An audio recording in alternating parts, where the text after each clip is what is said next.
Hello dear students. Today we are going to start new topic.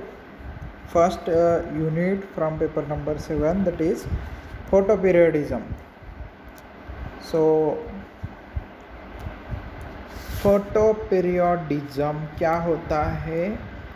Name itself indicates its meaning. Photo का मतलब होता है light and periodism का मतलब होता है duration.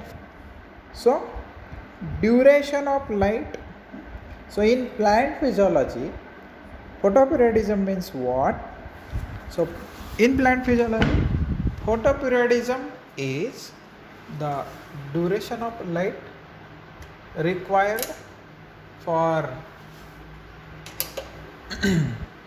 flowering, the induction of flowering.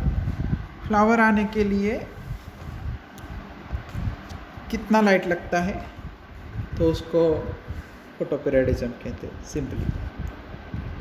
So the plants in order to flower require a certain day length, that is the relative length of the day and night, that is called photoperiod.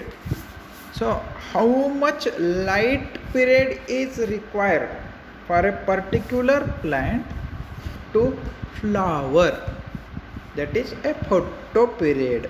Photo का मतलब होता है light, period का मतलब होता है duration. सो कितने duration की लाइट लगती है अगर किसी प्लांट को, किसके लिए? सो टू फ्लावर, फ्लावरिंग होने के लिए, उसको फ्लावर्स आने के लिए, तो कितना लाइट लगता है, कितने लेंथ का लाइट लगता है, डे लेंथ का लाइट, तो उसको फोटो पीरियड कहते हैं. पहले तो फोटो पीरियड हम लोगों को समझना चाहिए, उसके बाद में हम लोग फोटो पीरियडिज्म ईजिली समझ सकते हैं. So photo period is what? So it is the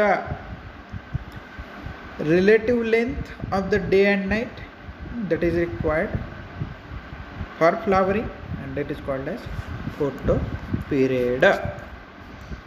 The response of plants to the photoperiod expressed in form of flowering is known as photoperiodism.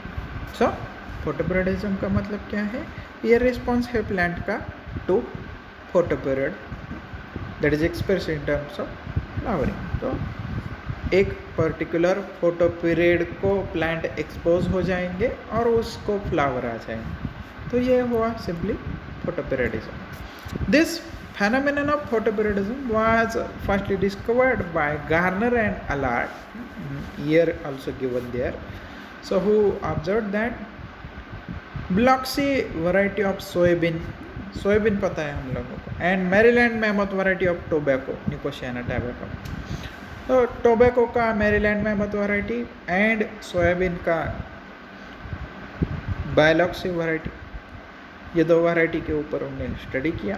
So they could be made to flower only when. तो ये दो plants है, कौन से plants? एक तो soybean है और आपका एक टोबैको है. इन दो प्लांट्स में इनका क्या ऑब्जर्वेशन था गार्नर एंड अलार्ड का?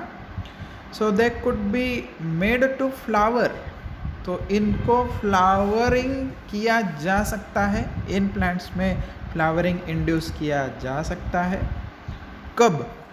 Only when the daily exposure to light. So light का ड्यूरेशन के बारे में बात. So was reduced below a critical duration. तो जो ड्यूरेशन है लाइट का वो कम करवा रहे हैं. And after many complex experiments, तो इसी तरह के उन्होंने बहुत सारे एक्सपेरिमेंट्स किए.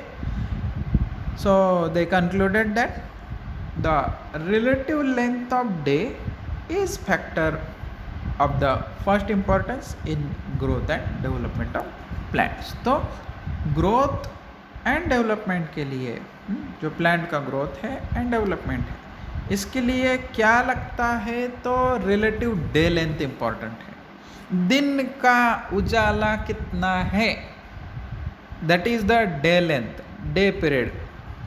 So light period actually. So that is important for flowering. तो अगले लेक्चर में हम देखेंगे कि फोटोपीरियडिज्म के ऊपर किस किस तरह के प्लांट्स हैं, क्या क्या क्लासिफिकेशन है. अभी के लिए यही रुकते हैं, आगे के लेक्चर में हम क्लासिफिकेशन देखेंगे. तो अब तक के लिए थैंक यू वेरी मच.